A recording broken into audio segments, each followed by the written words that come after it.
के पास में 10 लाख है, किसी के पास में 1 करोड़ है, तो आप क्या चाहते हो कि वो 5 साल में 10 साल में वो ऐड हुए या मल्टीप्लाई हो? अगर आप अपना पैसा किसी बैंक अकाउंट में रखते हो सेविंग्स में और वहां पे आपको 4% इंटरेस्ट मिलता है तो 10 साल बाद कितना हो जाएगा? नियर अबाउट 1.5 गुना। और अगर 7% ब्याज है तो डबल से थोड़ा सा कम। तो ये क्या हुआ? ऐड हुआ। लेकिन साथ साथ में ये जो पैसा आपका बढ़ा बैंक अकाउंट में, अगर आपने एफडी कराई तो साथ साथ में इन्फ्लेशन भी तो बढ़ गया ना, तो ना आपने कमाया ना आपने गवाया, अब वहीं के वहीं हो। तो अगर 15% से आपका पैसा ग्रो करता है अगले 10 साल तक तो कितना गुना हो जाएगा? Near about 4 times. अगर 20% से करता है तो नियर अबाउट 6 टाइम्स, और अगर 25% से करता है तो नियर अबाउट 9 टाइम्स, और अगर 30% से करता है तो नियर अबाउट 14 टाइम्स। तो आप देख रहे हो कि जो इंटरेस्ट है वो 5-5% से बढ़ रहा है, लेकिन क्योंकि यहां पे कंपाउंडिंग बीच में आ गई है तो जो रिटर्न है वो बहुत तेजी से मल्टीप्लाई हो रही है। तो देखने में इतना बड़ा फर्क नहीं लगता है 20% और 30%, लेकिन रिटर्न में कितने का फर्क आया? 20% पे आपका पैसा हुआ 6 गुना और 30% पे हुआ 14 गुना। इसको मल्टीप्लिकेशन बोलते हैं। This is the way to multiply your money. जो मेरी पिछली वीडियो आई थी अभी कुछ दिन पहले, that was how to make money without doing anything, उसमें मैंने बात करी कंपाउंडिंग की, उसमें मैंने बात करी जो मैंने एक इन्वेस्टमेंट करी है अभी कुछ टाइम पहले उसके बारे में।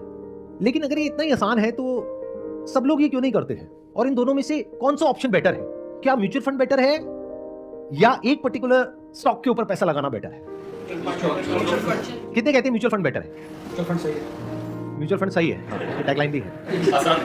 नहीं, आसान है टैगलाइन नहीं, आसान है मेरी टैगलाइन है। म्यूचुअल फंड सही है, इसमें कोई दो राय वाली बात नहीं, म्यूचुअल फंड सही है। और मैं क्या कह रहा हूं कि एक पर्टिकुलर बिजनेस में अगर आप पैसा लगाते हो और वो बिजनेस बहुत ही कमाल का है, जो आपको ऑलमोस्ट 100% श्योरिटी है कि वो बिजनेस बहुत तेजी से ग्रो करने वाला है, तो 30% रिटर्न जनरेट करना year on year for the next 10 years वो बहुत मुश्किल नहीं है। बट अगर इसके बारे में आप जाकर के किसी से भी बात करोगे जो थोड़ा सा स्टॉक मार्केट को समझता है, तो वो क्या कहेगा कि ऐसा कभी मत करना, ये बहुत बड़ी गलती है। Never put all your eggs in one basket. ये कहावत सुनी है सबने, और ये पूरी तरह से गलत नहीं है, बिल्कुल सही है। क्योंकि म्यूचुअल फंड क्या करता है, वो आपके पैसे को एक स्टॉक में नहीं लगाता है, उसको डिवाइड कर देता है। ज्यादातर अगर आप फंड्स को देखोगे तो वो डिवाइड करके रखते हैं आपके पैसे को 30 से लेकर के 50 स्टॉक्स में। तो अगर मानो 50 स्टॉक में 2-2% लिया हुआ है, तो एक कंपनी अगर पूरी तरह से बंद भी हो गई, डूब भी गई, तब भी आपका जो पैसा है वो 100 रुपए से कितना कम हुआ? सिर्फ 2 रुपए।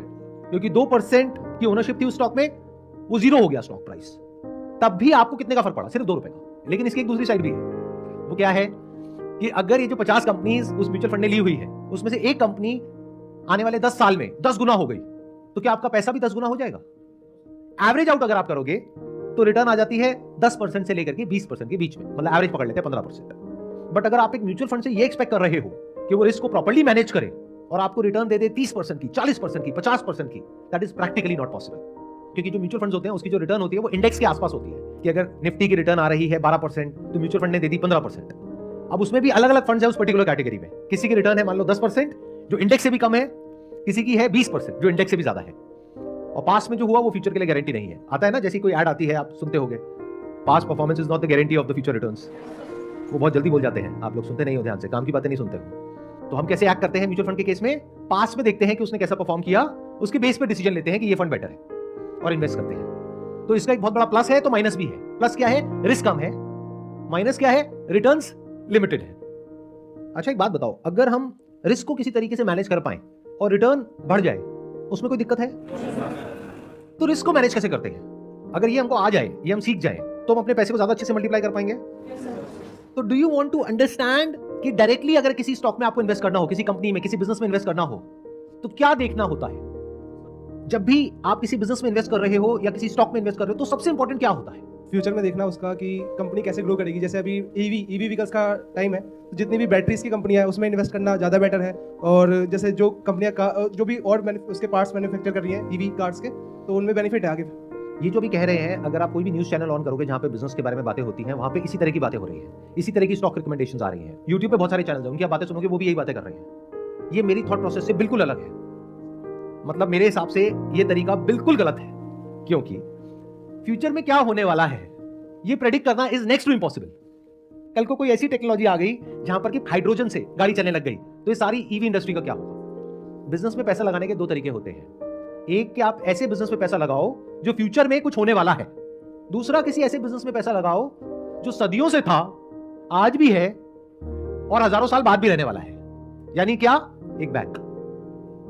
तो जब भी बिजनेस को चूज करते हो कि किस बिजनेस में पैसा लगाना है, किस में नहीं लगाना है, स्पेशली अगर आप एक बहुत बड़ी बेट ले रहे हो, तो you need to be 100% sure कि जो इंडस्ट्री है ये प्रूवन है, ये कहीं जाने वाली नहीं है। थोड़ा सा भी डाउट है तो आपको क्या करना होगा, या तो डाइवर्सिफाई करना होगा अगर खुद इन्वेस्ट कर रहे हो तो, या म्यूचुअल फंड के थ्रू जाओ। हम लोगों का क्या है, माइंड जो है ना वो बहुत ज्यादा एक्साइटेड हो जाता है ऐसी बातें सुन करके, ऐसी कहानियां सुन करके कि देखो स्टॉक में पैसा लगा दोगे तो आने वाले टाइम में ये होने वाला है, तो ये हो जाएगा। ये सबसे बड़ी गलती है स्टॉक मार्केट में, मेरे पर्सपेक्टिव से अगर समझा जाए तो। आपको देखना है कि क्या ऐसा है जो नहीं बदलने वाला है। Very important to understand. अब हम क्या कर रहे हैं, एक एक करके मैं आपको अपने पैरामीटर्स बता रहा हूं। मेरे 100 से ऊपर पैरामीटर्स हैं। कई कंपनीज है वहां पे 100 में से 10 में टिक होता है, कहीं 50 में होता है, कहीं पे जाकर के फाइनली एक ऐसा स्टॉक मेरे को मिला है जहां पे 99 पे टिक हो गया है।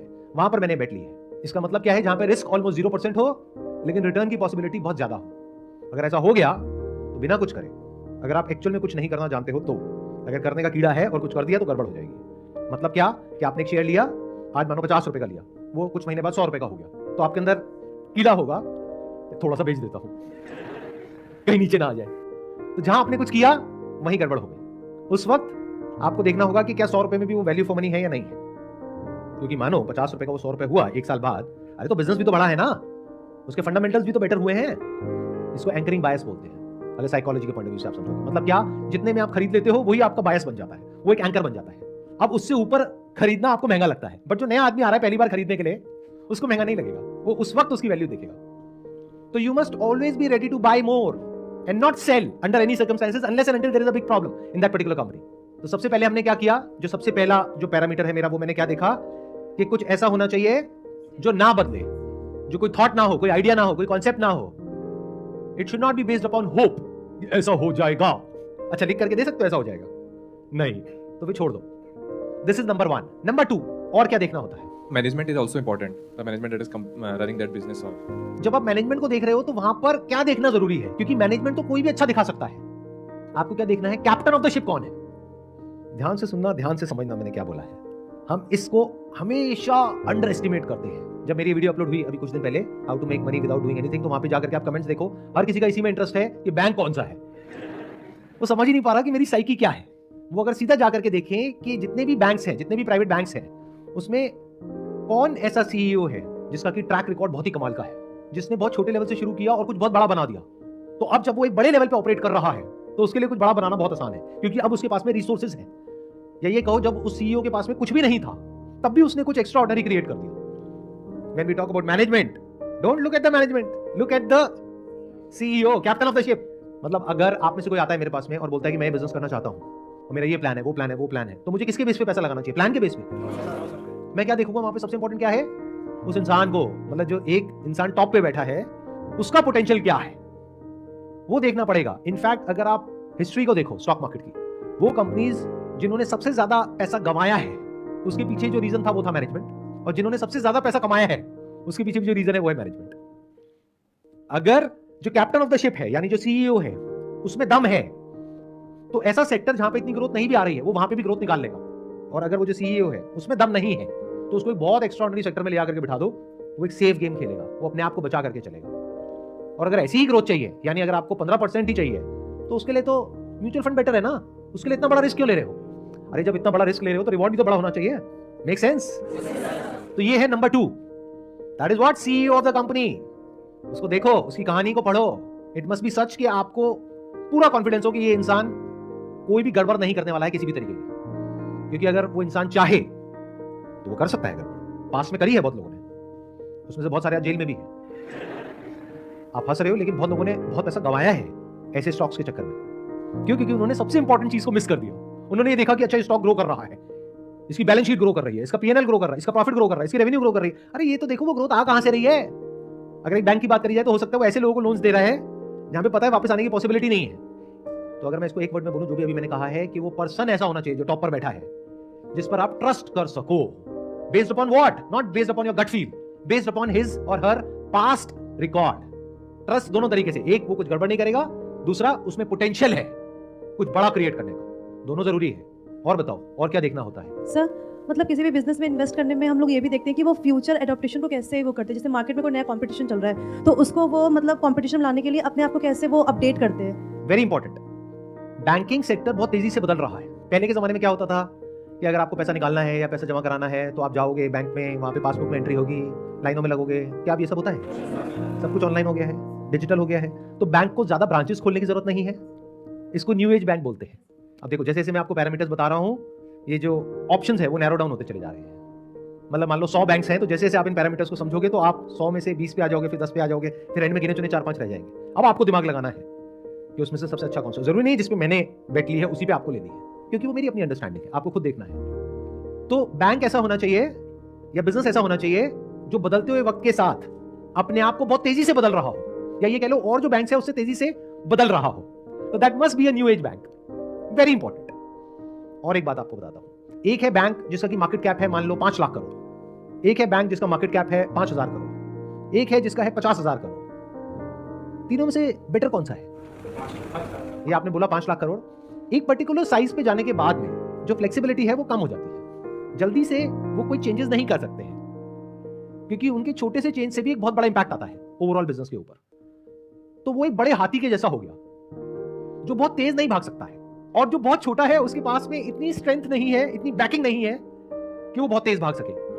तो जब मैं बात कर रहा हूं इतनी बड़ी बेट लेने की, तो मैं ऐसे बैंक पे नहीं ले रहा हूं जो कि 5 लाख करोड़ है जिसकी मार्केट कैप, क्योंकि 5 लाख करोड़ से 50 लाख करोड़ होने की पॉसिबिलिटी बहुत कम है। 5,000 करोड़ पे भी मैं बेट नहीं ले रहा हूं क्योंकि वहां पे रिस्क है। तो I am going with 50,000 crore के आसपास, क्योंकि 50,000 करोड़ से 5 लाख करोड़ पे पहुंचना अगले 10 साल में कोई बड़ी बात नहीं है अगर उस बैंक में दम है तो। अगर आप ध्यान से मेरी साइकी को समझोगे, मैं क्या कर रहा हूं, रिस्क को कम करता चला जा रहा हूं, लेकिन जो रिटर्न है उसको बचा करके रख रहा हूं। और ये समझ आ रहा है मैंने बैंक ही क्यों चूज किया। उसके पीछे कई रीजंस हैं। एक तो इसमें एंट्री बैरियर बहुत बड़ा है। मतलब ऐसा नहीं है कि आज आप में से कोई भी उठ करके चला जाए और बोले कि मेरे को बैंक खोलना है तो कोई भी खोल लेगा। मतलब बैंकिंग लाइसेंस मिलना is very difficult in India, क्योंकि रेगुलेशंस बहुत स्ट्रांग है। तो एंट्री बैरियर आ गया। दूसरा, जो आरबीआई है उसकी जो रेगुलेशंस है वो बहुत स्ट्रांग है, तो वो रिस्क को बहुत अच्छे से मैनेज करती है। इसलिए मैंने बैंक को चूज किया। जब सेफ्टी की बात होती है, सिक्योरिटी की बात होती है, आपके माइंड में एक ही थॉट आता है, दैट इज एफडी। तो it is as safe as FD. हो सकता है जिस बैंक में मैंने इन्वेस्ट किया है, आप में से बहुत सारे लोगों का बहुत पैसा उसमें ऑलरेडी पड़ा हुआ है, बट कैसे पड़ा हुआ है? As a deposit in savings account, current account, या फिर आपने एफडी कराई हुई है उसी बैंक में। Is it making some sense to you guys? मतलब समझ पा रहे हो ना मेरी थॉट प्रोसेस को? ये बहुत अलग है बाकी पूरी दुनिया में जो भी आप इधर उधर सुनते हो, देखते हो, उस थॉट प्रोसेस से बिल्कुल अलग है। Because I never go with the norm. जो सब कर रहे होते हैं वो तो मैं कभी भी नहीं करता हूं। जैसे वॉरेन बफेट ने कहा है, B fearful when the market is greedy and B greedy when the market is fearful. When को हटा दो, वेयर लगा दो। मतलब जहां पर मार्केट बहुत ज्यादा ऑप्टिमिस्टिक है, जैसे कि ईवी सेक्टर, वहां पे मैं बिल्कुल ही पेसिमिस्टिक हूं। और जहां पर मार्केट पेसिमिस्टिक है, यानी बैंकिंग में क्या होने वाला, वहां पर मैं ऑप्टिमिस्टिक हूं, क्योंकि अभी वैल्यूएशंस रीजनेबल लेवल पर है। और ये देखना होता है कि क्या वो बिजनेस अपने ऑप्टिमम लेवल पर पहुंच चुका है या फिर अभी वहां पर पहुंचने की गुंजाइश है। तो कहां पैसा लगना चाहिए? वो बिजनेस जो अभी पीक पर है अपनी परफॉर्मेंस के पॉइंट ऑफ व्यू से, या फिर अभी वो अपनी पीक से बहुत दूर है, लेकिन ये श्योरिटी है कि वो पहुंचेगा based upon data, based upon पिछले 1-2 साल का ट्रैक रिकॉर्ड। तो बैंक में बहुत सारी चीजें देखनी होती है जब बैंकिंग स्टॉक में इन्वेस्ट करना होता है। क्या क्या देखना होता है? एक है प्राइस टू बुक रेशियो, मतलब एक बुक वैल्यू होती है कंपनी की, तो बुक वैल्यू पर शेयर होती है, तो प्राइस टू बुक वैल्यू देखना होता है। वो बहुत ज्यादा नहीं होनी चाहिए, इसका मतलब वो एक्सपेंसिव है। एक होता है price to earning ratio. Price to earning पता है क्या होता है? PE multiple. कितनों को पता है? हाथ ऊपर करो। बहुत कम को पता है। अब ये मैं समझाऊंगा नहीं क्या होता है, अब जा करके खुद पढ़ो, खुद सीखो, खुद समझो। अब वहां पर स्कोप ऑफ एक्सपेंशन होना चाहिए। मतलब क्या? एक होती है कॉस्ट टू इनकम रेशियो। ये सब रेशियोज होती हैं जो देखनी होती है एक बैंक की। मान लो किसी बैंक की है कॉस्ट टू इनकम रेशियो 50%, मतलब क्या? उसकी ब्रांचेस का रेंट है, सैलरीज हैं, उसके रनिंग एक्सपेंसेस हैं, एडवर्टाइजिंग मार्केटिंग है, ये सारी कॉस्ट हो गई। तो कॉस्ट टू इनकम रेशियो अगर उस बैंक की ऑलरेडी है मान लो 50%, तो क्या ऐसे बैंक में पैसा लगाना चाहिए या किसी ऐसे बैंक में जिसकी अभी कॉस्ट टू इनकम रेशियो बहुत हाई है, लेकिन फ्यूचर में आने वाले 2-3 साल में, 5 साल में, 10 साल में धीरे धीरे कम होने वाली है, यानी उसकी प्रॉफिटेबिलिटी बढ़ने वाली है? ये बात कितनों को समझ आई है? हाथ ऊपर करो। जो बिजनेस होता है उसको वैल्यू किया जाता है बेस्ड अपॉन के आज उसकी जो प्राइस टू अर्निंग रेशियो है वो क्या है, आज उसकी जो प्राइस टू बुक वैल्यू है वो क्या है। तो अगर कोई ऐसा बैंक है जिसकी अर्निंग्स अभी कम है, कॉस्ट ज्यादा है, यानी कॉस्ट को ऑप्टिमाइज करने की बहुत गुंजाइश है और फ्यूचर में ऑप्टिमाइज होने वाली है, यानी उसकी अर्निंग्स बढ़ने वाली है, लेकिन आज वो जो मिल रहा है वो आज के बेस पे मिल रहा है, आज जो उसकी अर्निंग्स है उसके बेस पे, और आज उसकी अर्निंग्स कम है क्योंकि कॉस्ट ज्यादा है। फ्यूचर में उसकी कॉस्ट टू इनकम रेशियो कम होगी, अर्निंग्स बढ़ेगी, तो क्या वो स्टॉक एक्सपोनेंशियली ग्रो नहीं कर जाएगा? और क्या क्या देखना होता है अगर एक बैंकिंग स्टॉक में इन्वेस्ट कर रहे हो कि उसकी जो एनपीए रेशियो है वो क्या है। अब उसमें ग्रॉस एनपीए होता है और नेट एनपीए होता है, तो वो डाउनवर्ड ट्रेंड की तरफ होनी चाहिए। यानी क्या? क्वार्टर ऑन क्वार्टर अगर आप देखते हो तो वो नीचे की तरफ जानी चाहिए, ऊपर नहीं जानी चाहिए। एनपीए का मतलब होता है नॉन परफॉर्मिंग एसेट्स, कि आपने बैंक से पैसा तो ले लिया, वापस नहीं किया, तो वो कहां चला जाता है? एनपीए में चला जाता है। तो एनपीए टाइम के साथ साथ कम होना चाहिए। जो पोर्टफोलियो है वो वेल डाइवर्सिफाइड होना चाहिए। फोकस पर्सनल बैंकिंग पर होना चाहिए, होलसेल बैंकिंग पर नहीं। पास में जो बहुत सारे बैंक्स बहुत बड़ी प्रॉब्लम में आए, वो क्यों आए? उन्होंने बड़े बड़े लोन उठा करके कुछ बड़ी बड़ी कंपनीज को दे दिए। तो जब वो बड़ी बड़ी कंपनीज फेल हो गई तो बैंक का बड़ा पैसा डूब गया। बट अगर वो बैंक बड़े लोन्स दे ही ना, छोटे छोटे लोन्स दे, तो अगर उन छोटे छोटे लोन्स में से कुछ पैसा डूब भी गया तो जो इंपैक्ट है वो बहुत छोटा होगा, उसकी वजह से बैंक बंद नहीं होने वाला। छोटे लोन्स का मतलब क्या? 2 व्हीलर का लोन, 4 व्हीलर का loan, credit card, home loan, इसको बोलते हैं पर्सनल लोन। और जो बड़े बड़े कॉर्पोरेट्स को दिए जा रहे हैं उसको बोलते हैं होलसेल बैंकिंग या कॉर्पोरेट लोन्स। वहां पर बैंक की कमाई कम होती है, क्योंकि जब कोई बड़ी कंपनी लोन लेती है तो वो इंटरेस्ट रेट कम देती है। मानो उसको 10% पे लोन मिल जाएगा, बट जब आप लोन लेने जाओगे बैंक से तो आप इतनी कैलकुलेशन नहीं करोगे कि इस पे रेट ऑफ इंटरेस्ट कितना है। जैसे मान लो क्रेडिट कार्ड आप यूज कर रहे हो, उस पे रेट ऑफ इंटरेस्ट है 30%, 40% साल का। कोई और लोन लेने जा रहे हो छोटा सा, उसके ऊपर रेट ऑफ इंटरेस्ट है 20%, 25%, बट आप कैलकुलेट ही नहीं कर रहे हो, आप सीधा ईएमआई को देखते हो। आप इतना डेप्थ में नहीं जाते हो कि एग्जैक्ट परसेंटेज क्या है। तो असली कमाई बैंक की वहां पर है। इसकी वजह से क्या होता है, बैंक का जो नेट इंटरेस्ट मार्जिन है वो बढ़ जाता है, इसको निम बोलते हैं। तो नेट इंटरेस्ट मार्जिन अच्छा होना चाहिए। इस तरह की बहुत सारी और चीजें हैं जो देखनी होती है। उसमें से सबसे इंपॉर्टेंट क्या है जो देखनी होती है, जो लोग नहीं देखते हैं बैंकिंग में, वो ये है कि उस बैंक के जो डिपॉजिट्स हैं वो कितनी तेजी से बढ़ रहे हैं। बैंक के लिए सबसे इंपॉर्टेंट यही है, इसको कासा रेशियो बोलते हैं। कासा मतलब current account saving account ratio, that should be around 40%।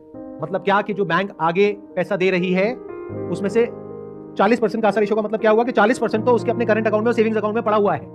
उस पर बैंक को कितना ब्याज देना है? करंट अकाउंट में ऑलमोस्ट 0%, सेविंग अकाउंट में 2-3%, 4%, एफडी में ज्यादा देना होता है 7%। तो जो टोटल डिपॉजिट्स हैं बैंक के, that must grow at a very good rate. In fact that must grow at a faster rate than जितनी की उसकी लोन बुक ग्रो कर रही है। अब ये पैरामीटर मेरे हिसाब से इतना इंपॉर्टेंट क्यों है? बहुत लोग इसको इतना इंपॉर्टेंस नहीं देते हैं, और मेरे हिसाब से सबसे इंपॉर्टेंट है। क्यों? क्योंकि आप किस बैंक में पैसा डिपॉजिट कराओगे? जिसपे ट्रस्ट होगा। तो बैंकिंग का दूसरा नाम ही ट्रस्ट है। जिस बैंक ने पब्लिक का ट्रस्ट जीत लिया वो बैंक जीत गया। ये एक बहुत इंपॉर्टेंट सिग्नल है कि इसका मतलब जो उस बैंक का मैनेजमेंट है, जो सीईओ है, वो कुछ बहुत ही कमाल का कर रहा है। उसकी जो ब्रांड रिकॉल है वो बहुत तगड़ी है। तो अगर ये सारे फैक्टर्स मुझे एक बैंक में दिख पा रहे हैं तो मुझे क्लियरली नजर आ रहा है कि that is a multibagger. मतलब क्या? ये मरे से मरा वहां पर जो रिटर्न आने वाली है वो आने वाली है 25 से 30% के बीच में। इसका मतलब समझते हो, 26% पे आपका पैसा 10 गुना हो जाता है। अगर आज आपने 10 लाख रुपए लगाया तो 10 साल बाद कितना हो जाएगा? 1 करोड़। तो अभी तक मैंने जो भी कुछ कहा उसको मैं समअप कर देता हूं शॉर्ट में। अगर तो आप ज्यादा डीप में नहीं जाना चाहते हो, यानी कि जो भी मैंने कहा उसको सुन करके बस फटाफट से एक्ट करना चाहते हो, तो आपके लिए जो बेस्ट ऑप्शन है दैट इज म्यूचुअल फंड। अब वहां पे एसआईपी करते रहो या अपना पैसा लगा दो और शांति से बैठ जाओ, और कोई प्रोफेशनल फंड मैनेजर है उसको अपना काम करने दो, उसको पता है वो क्या कर रहा है, वो ज्यादा अच्छे से करेगा। बट अगर आप बहुत डीप में जाकर के ये समझने को तैयार हो कि एग्जैक्टली क्या हो रहा है अलग अलग सेक्टर्स में, और अगेन जैसे मैंने कहा था अभी थोड़ी देर पहले कि ऐसा क्या है जो नहीं बदलने वाला है, उसमें अगर आप ढूंढ सको ऐसी कोई अपॉर्चुनिटी को और आप में रिस्क लेने की कैपेबिलिटी भी हो, तो there is a lot of wealth that you can create in the next 10 to 20 years.